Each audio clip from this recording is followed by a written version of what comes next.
On this short tutorial, I'm going to show you how to fix Instagram failed to send problem in less than 1 minute. So first thing you have to do is open the settings on your phone, open the wireless and networks, and then enable the airplane mode like this.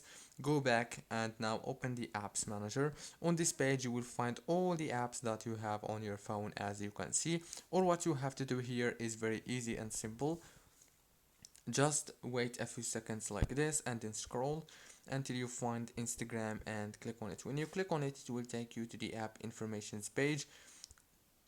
Click on storage, click on clear data and click on delete.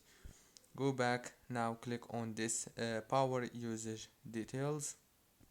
Click on force stop, go back, click on data usage, make sure that all those options are enabled, and now go back into the settings. Go to the airplane mode in the wireless and networks, disable it like this, and congratulations.